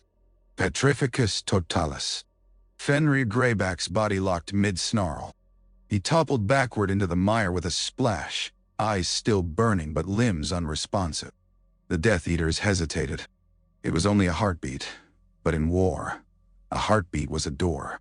Kingsley Shacklebolt stepped through it. His curse struck hard, sending one masked man sprawling. Tonks' spell cracked another mask clean in half, revealing a face twisted with fear. Dumbledore raised his wand higher. The torchlight above them guttered, and then flared, brighter, wider, as if the night itself had been forced to bear witness. The Death Eaters broke. They fled into the alleys, into the shadows, into whatever holes they had crawled from. Kingsley Shacklebolt stood panting, rain and sweat mingling on his face. He stared at Fenrir Greyback's rigid form in the muck, then at Dumbledore. "You," Kingsley said, voice low with something like awe and dread, "are going to get yourself killed." Dumbledore's smile was thin. "Yes," he said, "but not before I teach them what fear feels like." Voldemort chose the place, but Dumbledore chose to arrive. The abbey on the moor had been ruined for centuries, its stone skeleton rising from grass like the ribs of something long dead. Wind tore through broken arches. Rain slicked the fallen statues that lay face down in mud, their carved saints blinded by time. Albus, Percival, Wulfric, Brian, Dumbledore walked into the ruin alone. Kingsley Shacklebolt had argued. Minerva McGonagall had nearly shouted, a rare loss of composure born of fear. Remus John Lupin had gone quiet, his eyes full of questions he did not ask. But Dumbledore had held up his cursed hand and said, "Time is not something I can afford to spend on caution." So he went. He stood beneath a fractured archway, robes tugged by wind, and waited. The air changed first, temperature dropping, sound thinning, as if the world itself drew back in dread. Then the darkness across the moor rippled, and a figure appeared, not from apparition but from something that felt like tearing. Lord Voldemort emerged like a wound in night. His pale face was stark against the storm. Rain did not cling to him, it seemed to recoil. His eyes burned red, fixed on Dumbledore with a hunger that was more than anger. It was fascination. It was the thrill of seeing a ghost. "Albus," Voldemort said softly, and the name was a caress made of poison. "Alive." Dumbledore did not bow. He did not flinch. He lifted his chin slightly. "Tom," he replied, using the name Voldemort hated like a needle pressed into scar tissue. Voldemort's lip curled. "Always the same," he murmured, clinging to sentiment. "And you," Dumbledore said, voice calm, always mistaking sentiment for weakness. For a heartbeat they simply stared. Two men who had once walked the same corridors of Hogwarts from opposite directions, now standing amid the bones of an abbey like kings meeting on a battlefield. Then Voldemort moved. The first curse was green, thrown with casual brutality. Dumbledore flicked his wand. The curse struck a stone pillar instead, blasting it apart. Dust and chips of rock sprayed across the ruin. Dumbledore stepped sideways, wand lifting again, and the fallen stones rose, swirling around him in a tight orbit like a shield made of gravestones. Voldemort's next curse hit the spinning stones and shattered, sparks flying. Voldemort's laughter cut through the storm. "Still hiding behind walls," he taunted. Dumbledore's eyes flashed. "No," he said, and his voice sharpened. "Behind choices." He drove his wand forward. The earth beneath Voldemort cracked open. Roots, thick and twisted, surged upward as if the moor itself had been commanded to strangle the intruder. Voldemort snapped his wand. Fire erupted, consuming roots, turning rain to steam. Heat slammed into Dumbledore's face. He felt it scorch his brows, dry the rain on his skin. He raised his wand and drew the steam into a whirling funnel, directing it like a weapon. The vapor condensed into a dense, blinding fog between them. Voldemort hissed, and the fog split as if cut by a blade. A curse like a whip snapped through, grazing Dumbledore's cheek. Blood mixed with rain. Pain flared, sharp and bright. Dumbledore did not retreat. He could not afford to. He felt the curse in his hand pulse like a second heart, reminding him that every minute spent here was stolen time. "Why?" Voldemort said suddenly, voice low beneath the storm. "Did you return? To die?" Dumbledore's smile was small and sad. "To make you doubt," he said. Voldemort's red eyes narrowed. "I do not doubt." "You will," Dumbledore said, and then he moved with a speed that surprised even him. He flicked his wand, and the broken statue at Voldemort's back rose, stone arms reaching. Voldemort spun, blasting it apart with contemptuous ease. But the distraction was enough. Dumbledore's next spell struck Voldemort's wand hand. Not a curse meant to kill. Not even meant to maim. A sharp, precise jolt that knocked Voldemort's wrist offline by an inch. In a duel like this, an inch mattered. Voldemort's curse missed Dumbledore's heart by the width of a hand and slammed into the archway above. Stone screamed as it collapsed. Dumbledore leapt aside, cloak snapping, and the falling stones became his weapon. He commanded them mid-air, reversing their drop, hurling them toward Voldemort like a storm of knives. Voldemort raised a shield. The stones shattered against it, exploding into dust. The dust became a cloud, and in that cloud, Dumbledore saw Voldemort's face flicker. Irritation, surprise, a flash of something close to anger. Not because he was losing, because he was being forced to work. Dumbledore's breath came hard. His ribs ached. His cursed hand throbbed, black veins seeming to crawl beneath linen. The storm around them raged, but the storm between them was worse. Magic twisting the air, distorting light, making the ruin groan. Voldemort's voice cut through, cold and sharp. "You cannot win," he said. Dumbledore met his gaze, rain in his eyes, blood on his cheek. "I am not here to win," he said softly. "I am here to begin."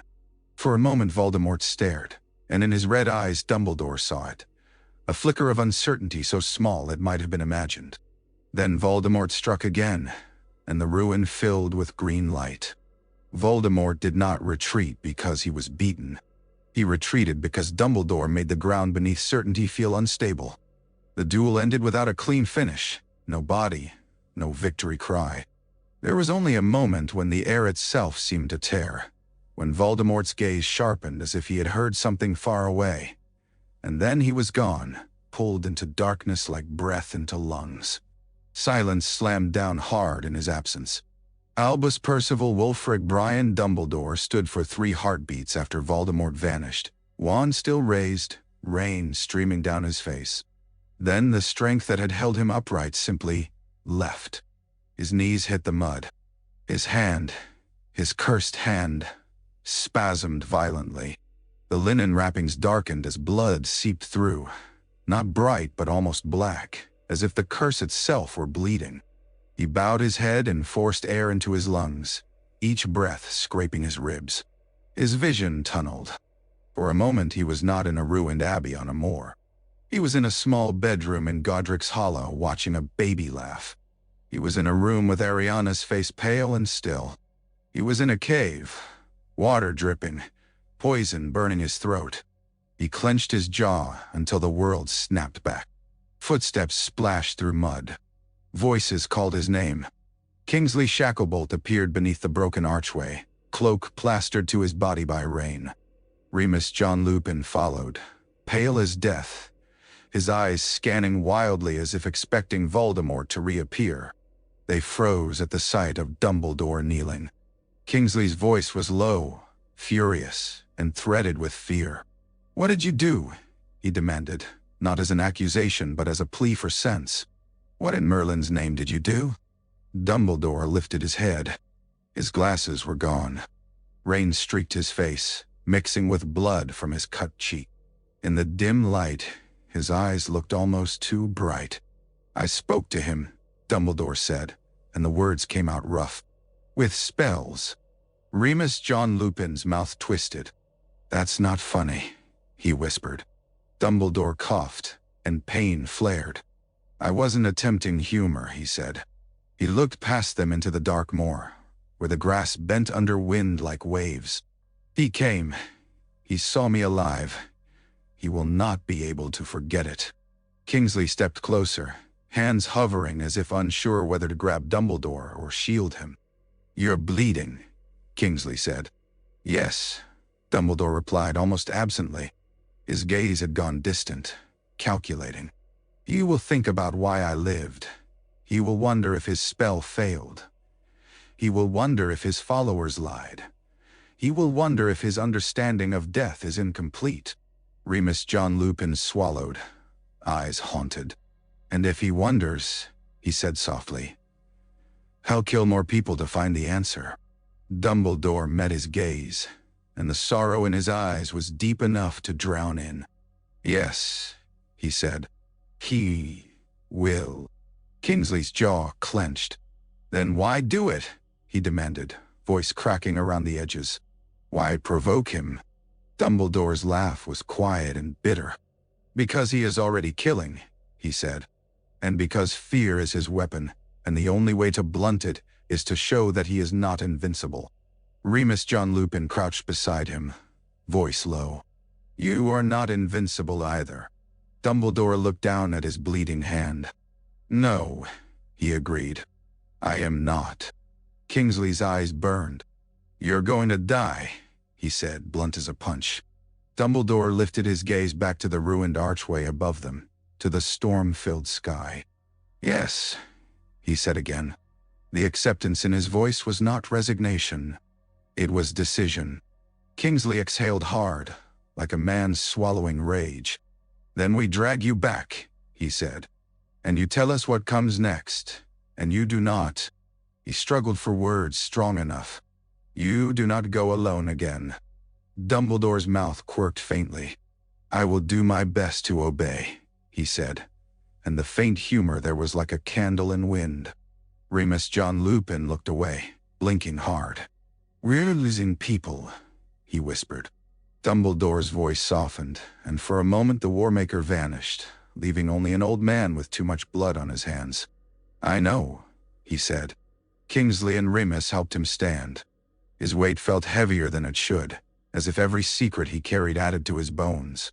As they began to move through the rain, Dumbledore glanced back once at the empty space where Voldemort had been. There were no footprints there, not even in mud. Some monsters did not leave marks. They only left absence. And Dumbledore, limping away from the ruins, knew that absence was exactly what he intended to destroy. Harry James Potter did not sleep. He lay on the narrow bed above the Hog's Head, staring at the ceiling, listening to the creaks and groans of an old building and the distant murmurs of the village below. Every time he closed his eyes, he saw green light. Every time he opened them, the dark seemed shaped like a falling body. When Dumbledore came to him the next night, Harry was already awake, sitting on the edge of the bed with his wand in his hand. Dumbledore looked worse. His face was paler. His shoulders seemed to have shrunk inside his robes. The bandages on his right hand were stained through. Harry stood abruptly. "You fought him," he said, because he could feel it, like thunder after lightning. "I can tell. My scar." Dumbledore nodded once. "Yes," he said. "I did." Harry's stomach twisted. "Why would you—" He swallowed hard. "Why would you risk my life?" Dumbledore finished gently. Harry did not answer. His silence was answer enough. Dumbledore moved to the small table and sat, motion careful, as if pain lived in every joint. He gestured to the chair opposite. "Sit," he said. Harry remained standing for a moment longer, then sat, still tense, still ready to spring. Dumbledore looked at him for a long moment. Then he began to unwrap the linen on his cursed hand. Harry's eyes widened despite himself. The skin beneath was wrong. Black veins spreading like ink through parchment. The hand swollen and mottled as if it belonged to a corpse. The sight made Harry's throat tighten with sudden nausea. "This," Dumbledore said quietly, "is my deadline." Harry stared. "The ring," he whispered, and hatred flared. Hatred for Voldemort, for magic, for the world that did this to people. Dumbledore nodded. "I was foolish," he said, and the words were not self-pity but honesty stripped bare. "I saw the resurrection stone and thought of old grief. I forgot for a moment that I am not immune to temptation." Harry's hands curled into fists. "You always tell me not to be reckless," he said, voice shaking. "And you?" "Yes," Dumbledore said softly. "And I." Harry swallowed hard. Anger and fear tangled. "So you're going to die anyway," he said. And it came out like an accusation, like a betrayal. Dumbledore held his gaze. "Yes," he said. "Sooner than I would like, but I will not spend that time hiding." Harry's breath hitched. "Then why are you telling me this?" he demanded. "Why show me?" Dumbledore's eyes moved to a small object on the table, a golden snitch, worn and dented. Harry recognized it instantly. The first snitch he had ever caught. The one Dumbledore had given him years ago with a strange expression. Dumbledore touched it lightly, fingers careful. "Because," he said, "there is one more truth I have delayed too long." Harry's scar prickled. He felt suddenly, irrationally, as if the room were shrinking. Dumbledore's voice dropped, and the gentleness in it was almost unbearable. "Voldemort's soul is unstable," he said.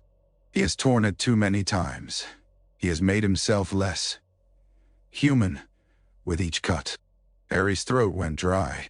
"When he attacked your parents," Dumbledore continued, "he intended to kill you. He failed because your mother chose to die for you. That protection has shaped your life ever since. But it did more than save you." Is he? Harry's heart hammered. "What did it do?" he whispered, though some part of him already knew, had always known, and had been refusing to name it. Dumbledore's eyes were bright with grief. "It tethered a piece of Voldemort's soul to you," he said. The words fell into the room like stones. Harry stared, not understanding, refusing to understand. "No," he said, and it was a child's denial, raw and desperate. "No, that's not." "It is," Dumbledore said softly. "You were never meant to carry it. You did not choose it. But it is there." "Maori." Harry's hands shook on the table. "So what does that mean?" he whispered, voice thin. "What does that mean for?" Dumbledore's gaze held his, and in it Harry saw not manipulation but a terrible, aching love. "It means," Dumbledore said quietly. "That in the end, to kill Voldemort, the part of him inside you must die." Harry's breath left him. The room blurred. For a moment he could not hear anything but his own heartbeat pounding like a drum. "You're telling me," Harry said slowly, voice hollow, "I have to die." Dumbledore did not flinch. "I am telling you," he said, voice steady though his eyes shone, "that you may have to walk into death willingly." Harry's mind flashed through images. Cedric serious, Dumbledore falling. The thought of adding himself to that list made him want to vomit. Then something else rose, a quiet, cold anger. Not at Dumbledore, not even at Voldemort. At fate. Harry's jaw clenched. "And you were going to let me find out when?" he asked, voice sharp. "When you were already dead and I had no choice?" Dumbledore's shoulders sagged slightly. "Perhaps," he admitted. "Perhaps I was."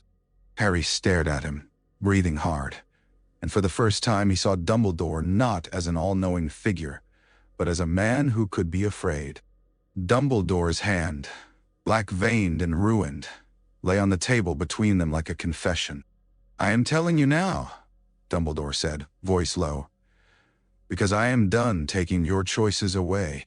Harry looked at the snitch, at the way it glinted dully in lamplight. He thought of the words Dumbledore had spoken years ago, about love, about choices. He thought of his mother stepping in front of a curse. His eyes stung. He blinked hard, refusing tears. "Okay," he said, and the word felt like stepping onto a ledge. Dumbledore's breath caught. "Okay," he echoed quietly. Harry's voice steadied, rough but real. "Then teach me," he said. "Teach me everything. Because if I'm going to die, I'm not going to do it ignorant." Dumbledore's eyes closed for a brief moment, relief and pain mingling.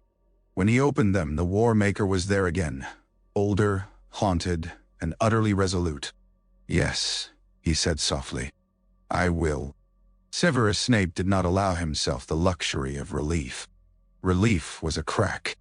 Voldemort found cracks. He moved through Hogwarts like a man who owned it and hated every stone. The Carrows prowled the corridors with their smug brutality, and Severus Snape let them within the limits. He drew those limits with quiet threats and cold authority. A leash made of fear. It was not enough. It would never be enough. But it kept the worst from becoming immediate. At night, when the castle settled into uneasy silence, Severus Snape went to places no one watched. The dungeons were colder than the upper floors, damp seeping into bones.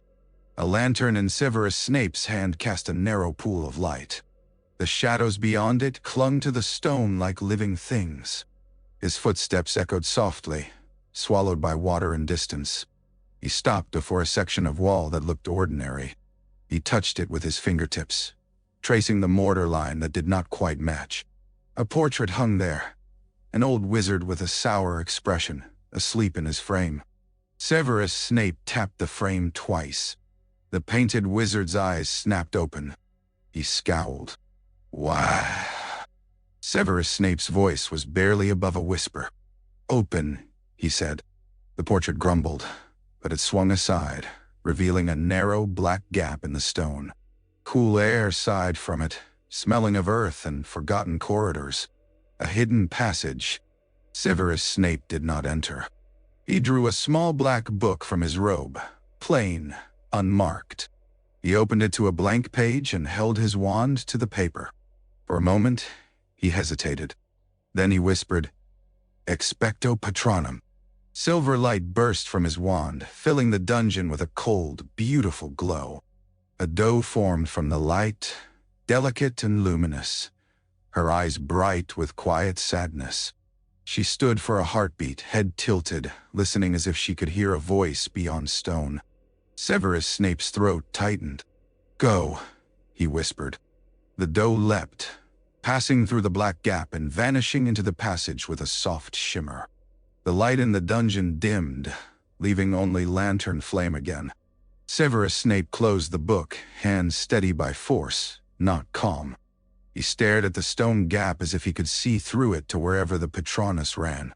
He thought of Lily Evans' laugh, bright and sudden. He thought of her eyes, green and furious. He thought of the way her death had become the axis around which his entire life turned. He thought of Dumbledore alive, somewhere, choosing to go to war. Severus Snape's mouth twisted. "Fool," he murmured, not sure whether he meant Dumbledore or himself. Behind him, a noise. Soft, like fabric shifting. He spun, wand raised. Minerva McGonagall stood in the tunnel's mouth, her face pale, eyes hard. Her wand was in her hand. Her posture was tense, poised to strike. They stared at each other in the narrow light. Enemies in public, something else in private. "What?" Minerva McGonagall said quietly, voice shaking with restrained fury. "Are you doing?" Severus Snape's expression snapped back into coldness, the mask settling. "Patrolling," he lied smoothly.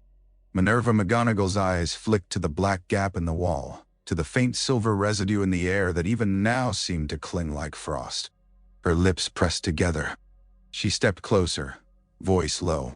"You!" she hissed, and the word held years of anger. "You killed him." Severus Snape did not blink.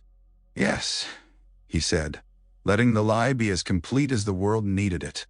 Minerva McGonagall's jaw clenched. "Then know this," she whispered. "If I find you harming a single student for their amusement, I will kill you." Severus Snape's mouth curled slightly. "I have no doubt," he said. For a heartbeat they stood there, the lantern flame flickering between them, lighting their faces in harsh lines. Minerva McGonagall looked like a woman holding herself together by sheer will. Severus Snape looked like a man made of iron and secrets. Minerva McGonagall's gaze narrowed. "There are," she said, "things you're not saying." Severus Snape's eyes were black pools. "There are many things," he replied softly. Minerva McGonagall stared as if she might hex the truth out of him. Then she turned sharply and left, her footsteps receding into the darkness. Severus Snape stood alone again. He listened until the echo faded. Then he looked once more at the secret passage and whispered, "To no one and everyone, don't get caught." In the hidden tunnels beneath Hogwarts, a silver doe ran through darkness carrying a message no one could afford to speak aloud. The Ministry of Magic smelled of fear. It had always smelled faintly of parchment and polished stone, of ink and bureaucracy. Now, beneath those familiar scents, there was something sour and human. Sweat, panic, the metallic tang of spells cast too often in too small a space. The atrium had become a checkpoint. Wizards stood in clusters, with their wands held like weapons, not tools. Posters with proclamations lined the walls.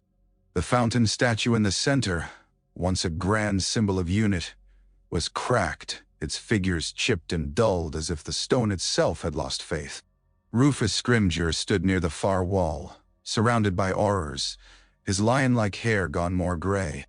His eyes were sharp, but strain had carved deep lines into his face. He looked like a man trying to hold back a flood with his bare hands. The lift doors opened. Kingsley Shacklebolt stepped out first, his posture calm in a way that drew attention.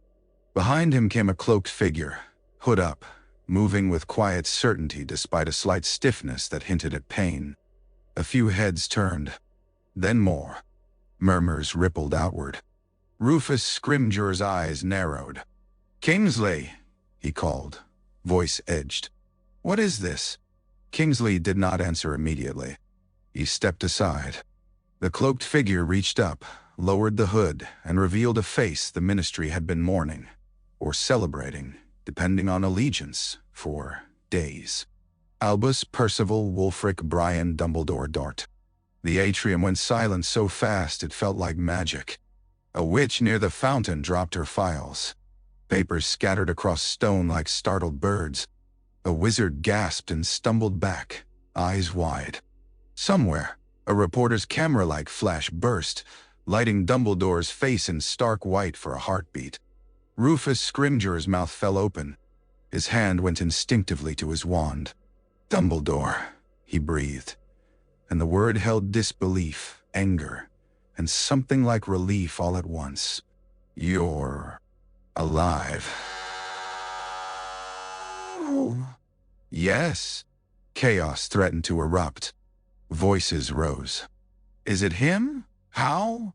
"But the dark mark, Snape," they said. Dumbledore lifted his hand, palm out. The gesture was small, but it carried a weight that pressed the room into silence again. "I have not come to soothe you," he said, voice carrying across the atrium without shouting, "nor to ask for your forgiveness." His gaze moved over the ministry workers, clerks with hollow eyes, aurors with tired hands, witches clutching children close. He saw fear in them. He saw exhaustion. He saw also something else, buried beneath, the desperate desire to believe in a protector. He hated that desire. He knew what it cost. "I have come," Dumbledore continued, "because secrecy has been Voldemort's ally, because denial has been his shield, because while you have argued and regulated and attempted to manage panic, he has built an army." Rufus Scrimgeour's face tightened. "Are you here to lecture me?" he demanded, voice hardening into pride. "While my aurors die in the streets?" "I am here," Dumbledore said, and now his voice sharpened, "to tell you that you are losing because you are still pretending this is politics." A murmur ran through the atrium. Some faces tightened with offense, some with dawning understanding. Dumbledore's eyes locked on Scrimgeour. "This is war," he said simply. The words seemed to change the air. People shifted as if the sound itself struck them. Scrimgeour's jaw clenched. "And what do you propose?" he demanded. "A grand duel? A heroic last stand?" "Nay." Dumbledore's smile held no humor. "No," he said. "I propose you stop lying to your people." He gestured slightly, and Kingsley Shacklebolt moved forward, producing a stack of parchment thick with names. "These," Dumbledore said, "are Death Eater safe houses we have identified. These are known sympathizers within the Ministry. These are the places Voldemort's money moves. These are the corridors his influence has already crawled into." Scrimgeour stared at the parchments, his face changing, anger giving way to grim calculation. Dumbledore's gaze swept the atrium again. "You may arrest me," he said, and the casualness of the offer made a few people gasp. "You may call me reckless. You may call me a fool. But you cannot call me wrong when I tell you that if you continue as you have, you will be crushed." Silence stretched. Then, somewhere near the fountain, a young witch raised her wand slightly, not threatening, but as if reminding herself she had one. Another wizard straightened his back. A few eyes brightened with something like hope, dangerous, fragile. Scrimgeour's voice came out low. "You're risking everything," he said. Dumbledore's eyes were steady. "I have already risked everything," he replied softly. "And I have asked children to do the same. I will not ask them again while I can stand." Scrimgeour's gaze flicked to Dumbledore's right hand, still bandaged. He saw the stains seeping through, the hint of rot beneath linen. He saw mortality. He swallowed hard.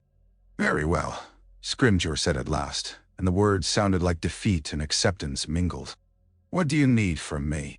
Dumbledore exhaled slowly. The Ministry held its breath. "I need you," he said quietly, "to stop pretending you can negotiate with a monster."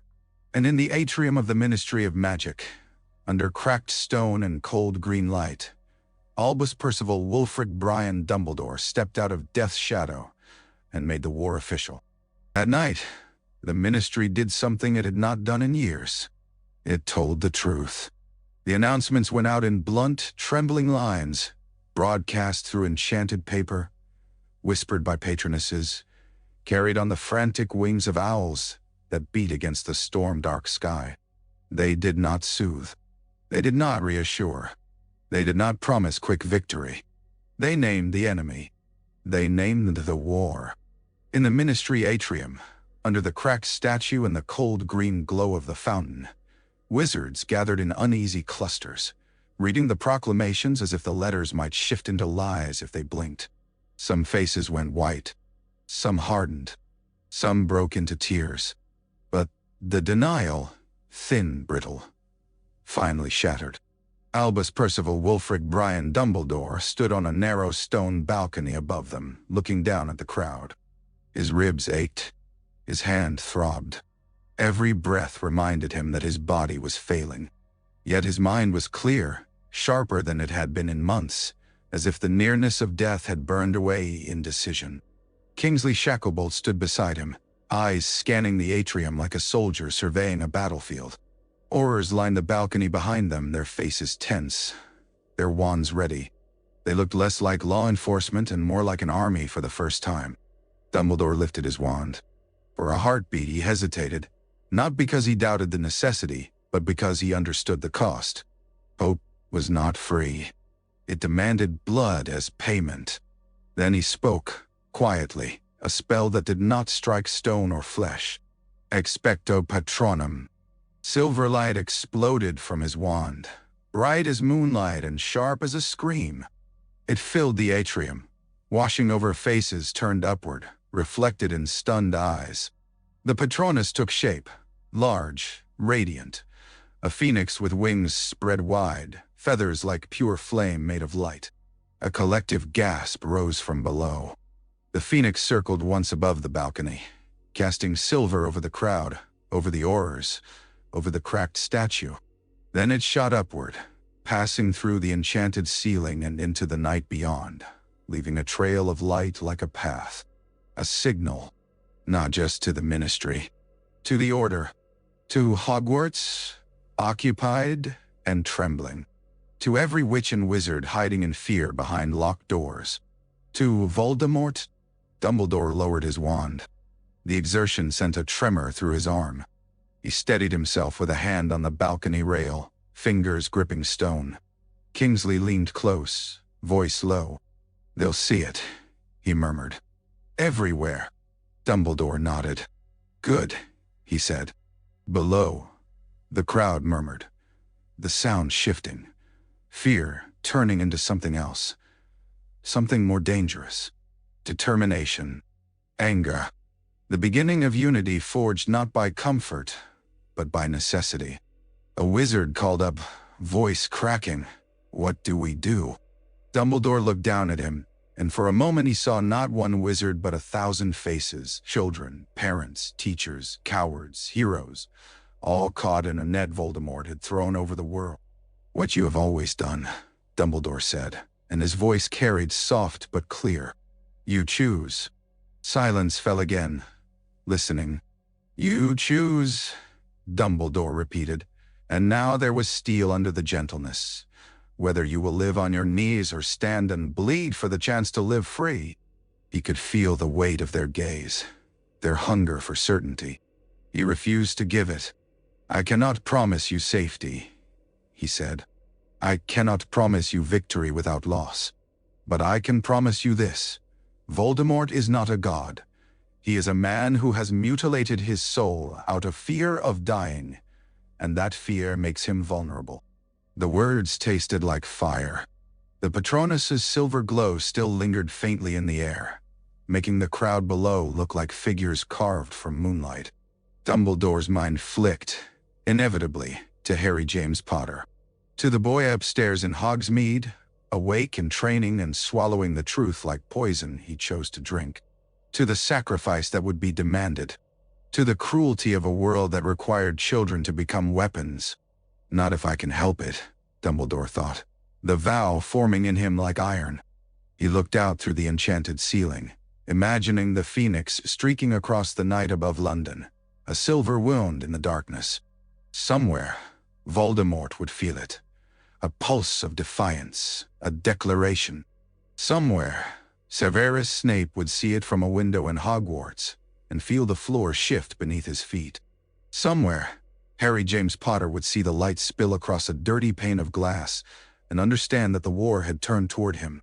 Dumbledore straightened, pain screaming in his ribs, curse crawling in his veins, and lifted his chin as if daring the darkness to strike. "Let him come," Albus, Percival, Wulfric, Brian, Dumbledore whispered, so softly only Kingsley Shacklebolt heard. Kingsley's face was grim. "He will," he said. Dumbledore's eyes were bright, haunted, and utterly resolute. "I know," he replied. And in the night above the ministry, a silver phoenix burned against the storm clouds, the first public flame of a war that would not be fought in whispers anymore.